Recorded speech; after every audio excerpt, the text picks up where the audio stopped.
Ja, ich bin jetzt unterwegs zu meinem Lieblings-Biohof. Da hole ich mal ein richtig großes Hähnchen. Morgen geht es mal wieder richtig an den Webergrill. Und da fahre ich zu meinem guten Biohof nach Chieming, Stötham. Und da gibt es wirklich geile Hähnchen. Also nicht so Mini-Küken, da gibt es wirklich Hähnchen, die haben so 2,2 Kilo. Die haben einen richtigen Freilauf und das wollen wir jetzt. Das gibt es morgen auf dem Weber Master Touch, wo wir den Vogel überhaupt reinbringen. Das zeige ich euch dann später. Jetzt fahre ich auf alle Fälle mal dorthin. Den habe ich bestellt und das ist das Schöne, also lieber ein bisschen mehr Geld ausgeben, aber das sind richtig saftige, geile Hähnchen, also so was hat, isst man nicht alle Tag.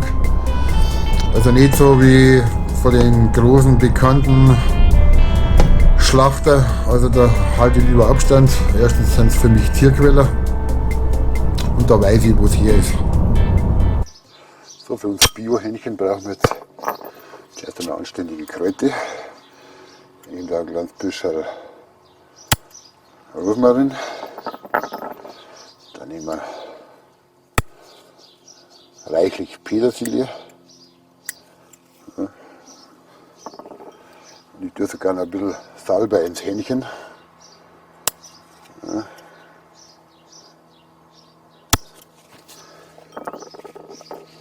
Das reicht schon. Und ein bisschen was von Thymian.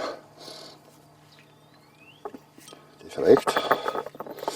Das kommt an innen drinnen ins Hähnchen reingestopft. Und jetzt hole ich noch ein bisschen Magikraut.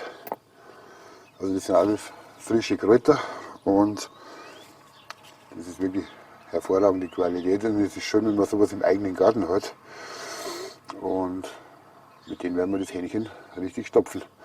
Also jetzt geht es ins Gewächshaus und holen noch ein bisschen Magikraut.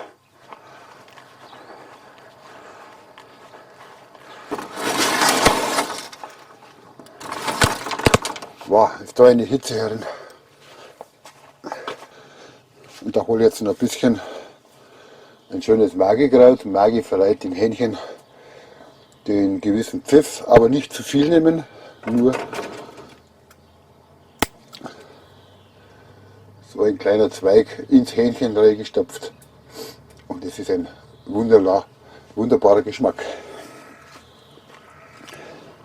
Also das ist unser Bio-Hähnchen, das hat jetzt knapp 2 Kilo. Also 2,2 Kilo waren es nicht ganz. Und die sehen richtig top aus und da sind sogar noch alle Innereien dabei. Hier der Kragen, das tun wir gleich mal hier rein. Das schmeckt sehr gut, mag meine Frau gern. Und hier haben wir jetzt auch noch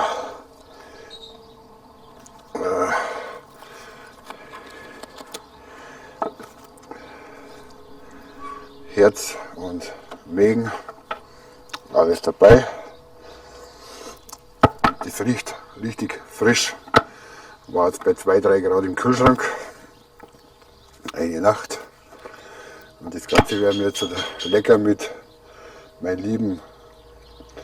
Also das Hähnchengewürz ist nach Wahl. Ich mag das Kikerikire gern, das ist sehr gutes Hähnchengewürz. Und innen würze ich mit den Stabs Chicken Wrap, nur innen. Und mit den frisch gepflückten Kräutern. Und was ich noch dazu tue, ist ein kleiner knallroter Paprika edelsüß, den mische ich noch ein bisschen mit drunter. Und Öl.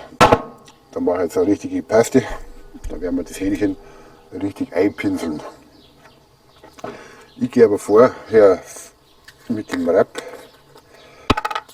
innen rein.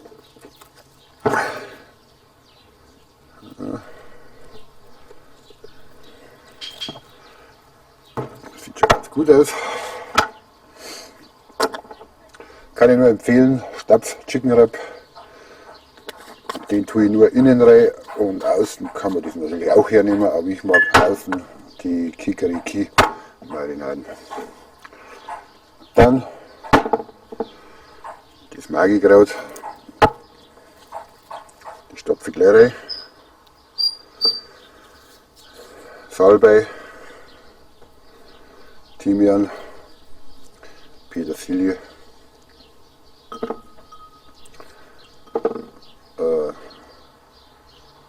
Rosmarin, nicht zu viel.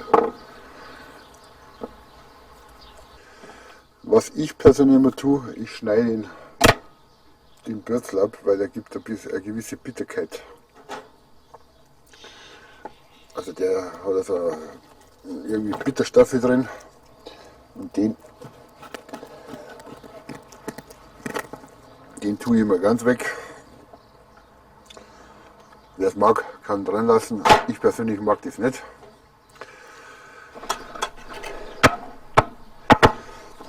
So, ich nehme jetzt da ein bisschen was von den, sage jetzt mal grob, einmal sage jetzt mal 2 Esslöffel von den Kikeriki.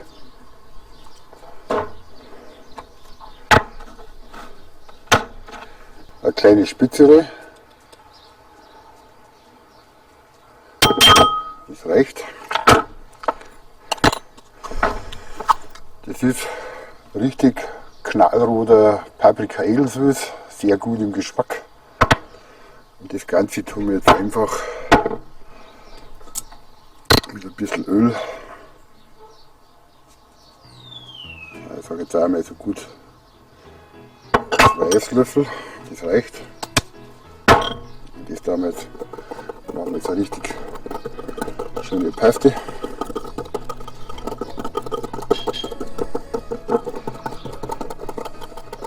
Das Schöne ist, wie man die Hähnchen gewürzt, das bleibt jedem selber überlassen. Da gibt es 1000 verschiedene Varianten. Ich liebe die klassische leckere Variante und schmeckt fast wie ein Wiesenhändel, wenn nicht sogar besser und saftiger.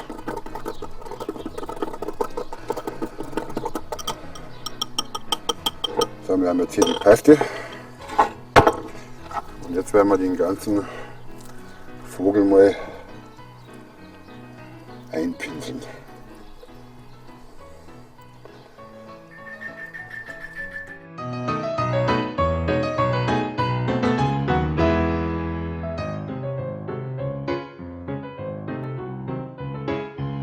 Richtig. Und legt euch so Handschuhe zu. Da gibt es bei Amazon verschiedene Größen, so Latex-Handschuhe. Da kriegt man keine fettigen Protzen.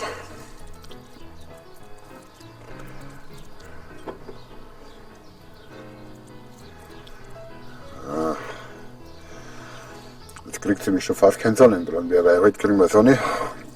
Also, damit ihr eine schöne Farbe kriegt. Ja, du Kaisel, ja, gut. So, die Flossen ein bisschen einpinseln. So, mal einen Schluck Schwarztee.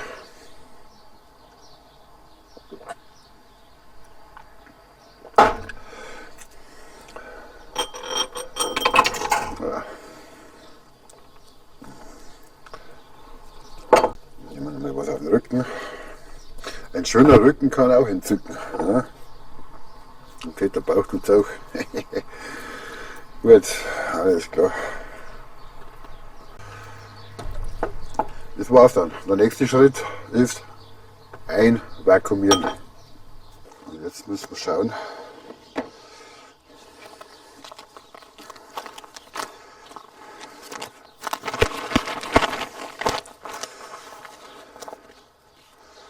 dass wir den Vogel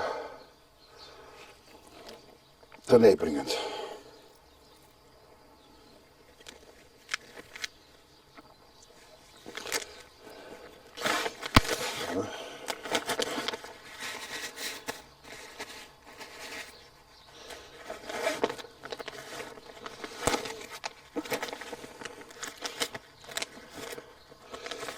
gesagt, den Vakuumierern. Das ganze zeigt euch unten in die Infobox, in die Videobeschreibung rein. Auch den Link von dem Biohof in Chieming, also Schützing. Kann ich nur empfehlen, wer in der Nähe von Chieming oder Seebrugg wohnt oder in der Umgebung. Schaut einfach mal hier. Lohnt sich wirklich.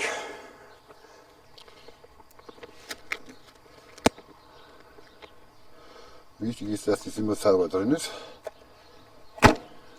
Stopp. So.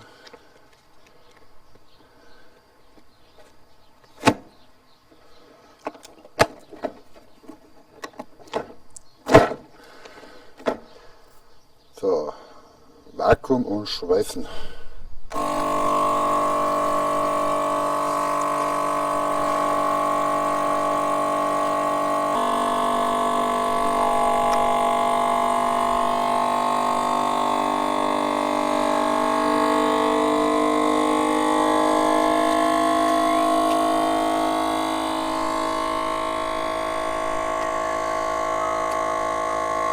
Und fertig.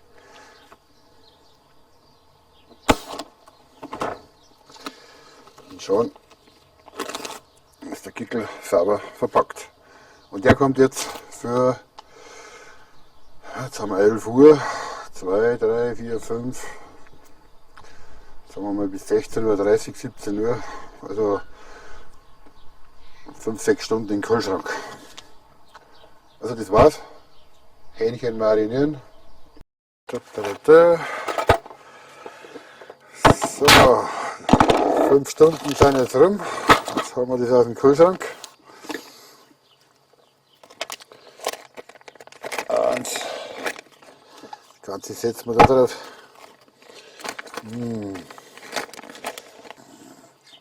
Das Ganze setzen wir jetzt auf den Original Hähnchen Weberstein.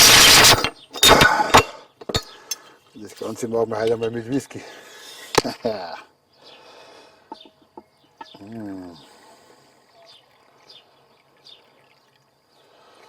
Das gibt einen richtig leckeren Geschmack. Boah,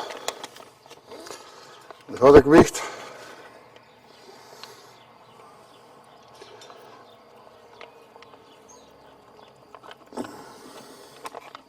Das Ganze setzen wir jetzt da drauf. Das Ganze setzen wir jetzt richtig schön drauf. Ja, sitzt den ja schon hier.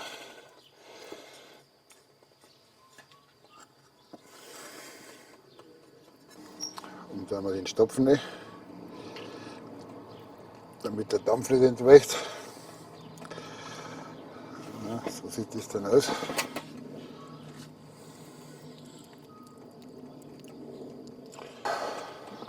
Gut, jetzt warten wir, bis die Grillkohlen soweit sind und dann kommt es da in die Kugel. So. So, anstatt des Stopfen haben wir jetzt für die Zwiebel entschieden, damit der Dampf nicht entweichen kann. Die stopfen wir dann ein. So.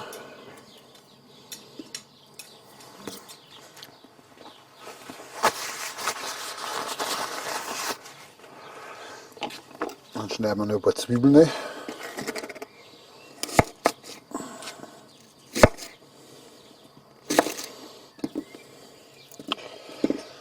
Gibt einen schönen Saft. So.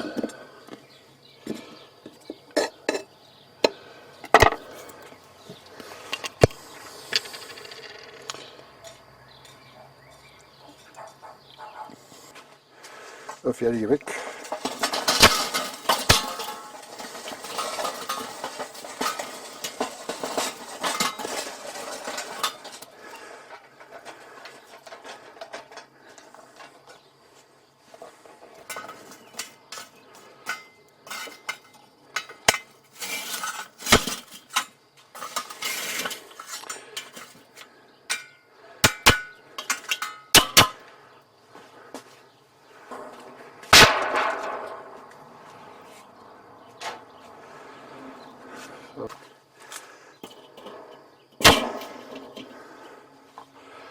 So, dann lassen wir mal die Temperatur schön steigen.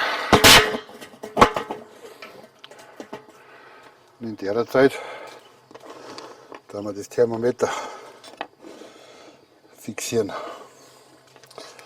Das mache ich immer beim Schenkel, weil das die dickste Stelle ist.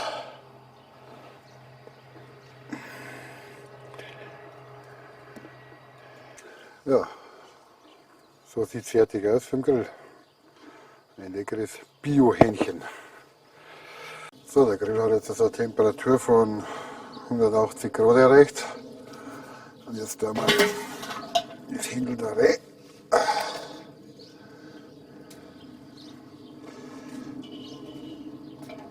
Und dann müssen wir mit dem Stecker da durch. Ja. Und ich würde sagen, da haben wir Deckel drauf.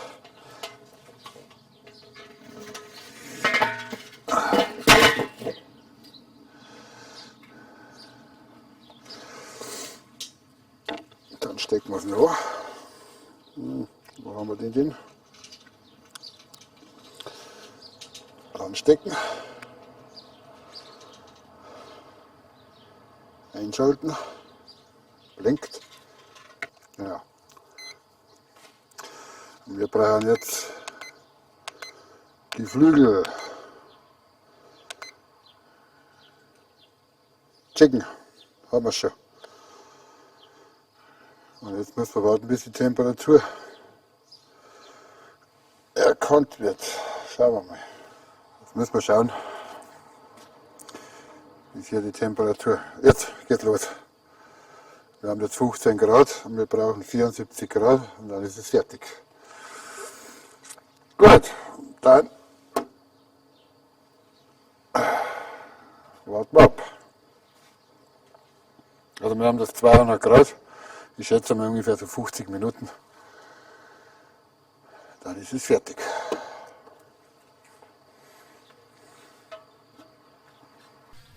Das heißt warten, bis das Händel fertig ist. 24 Grad haben wir. Da haben wir noch ein paar Minuten Zeit im Pool. Also bis später nachher.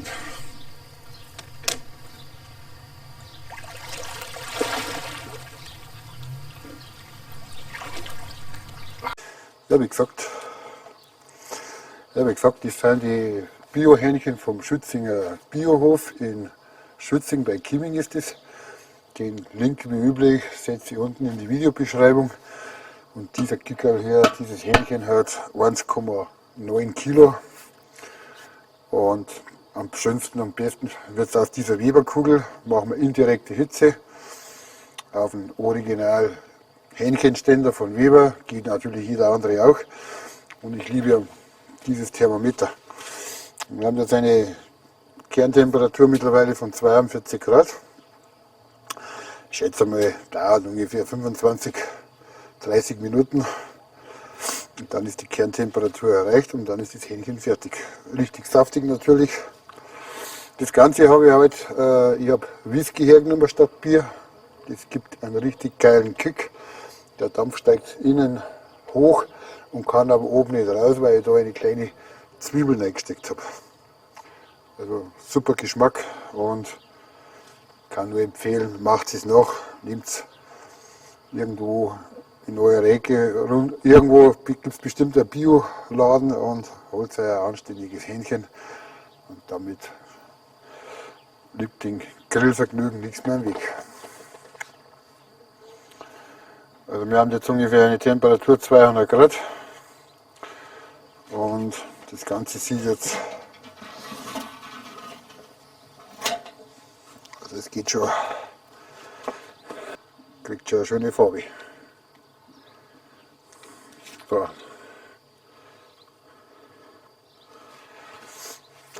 Wichtig ist, dass man immer schnell zumacht, weil sonst verliert der Grill viel Hitze. Und das wollen wir nicht. Also ich rühre mich dann wieder, wenn das Hähnchen fertig ist, zum Zerlegen. Also bis gleich. Wenn einer einen anderen Trick weiß, wie man am besten beim Hähnchen die Kerntemperatur misst, schreibt es bitte unten in die Kommentare, würde mich interessieren. Ich bin der Meinung, beim Schenkel geht es am besten, weil das dickste Fleisch ist. Also bis gleich. Ich denke mir, das Hähnchen ist fertig und jetzt schauen wir mal in die schöne schwarze Kugel, wie weit das Ganze ist. Sieht perfekt aus. Oh. Ja, der Vogel ist tatsächlich fertig. Den tue ich jetzt hier rein. Wir haben jetzt 75 Grad Kerntemperatur und jetzt machen wir das Gerät aus. Den Thermometer raus.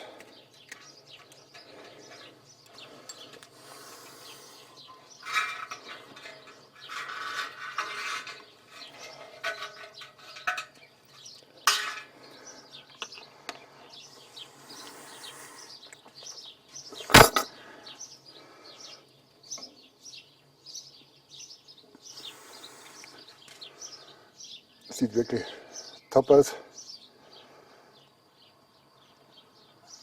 Passt. Und die Innereien sind auch gerade richtig. Es kann sein, dass wir die vielleicht noch ein bisschen so drauflegen. Genau. Während ich das zerlege, legen wir das noch ein bisschen so auf dem Rost. Und gut ist es.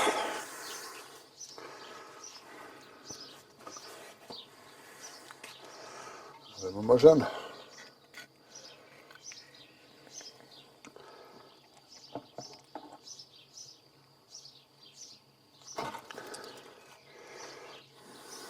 Der Stopfen ist so fest drin. Aber jetzt geht's.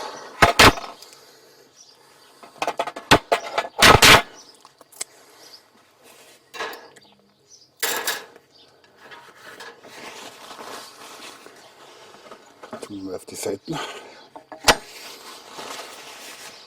Richtig durch und so soll es sein. Ein perfektes Hähnchen.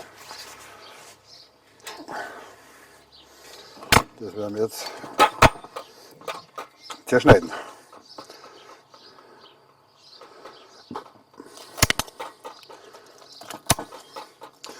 Gute Geflügelschere ist hier vom Vorteil.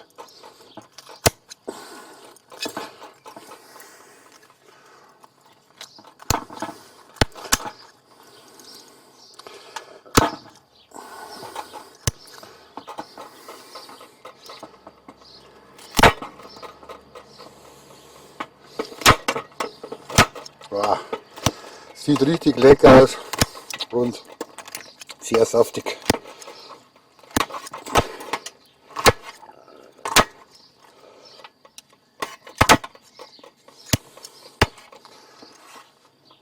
Also wenn Sie, das kann Sie sehen lassen. Das Ganze tun wir jetzt noch ein bisschen zerteilen.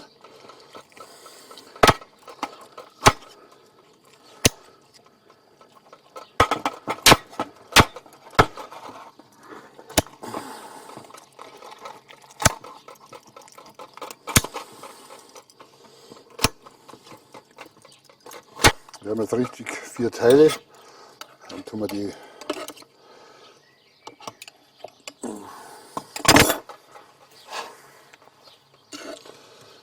Zwiebeln dazu.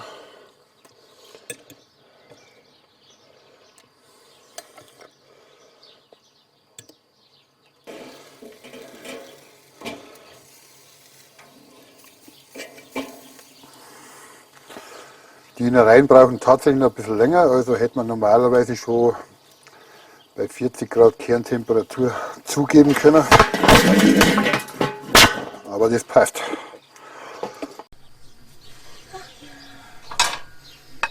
So sieht das Ergebnis aus. Fertig und vor allem schaut es sehr saftig aus.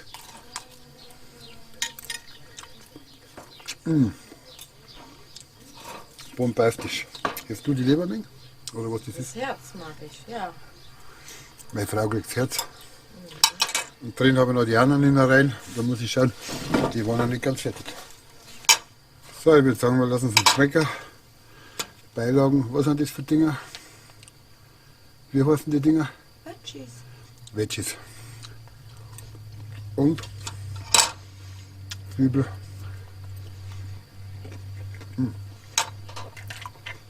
Und Salat.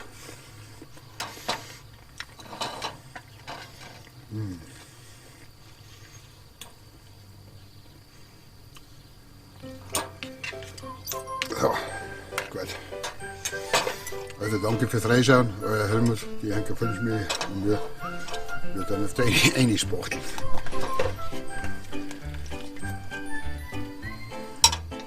Schön da. Oh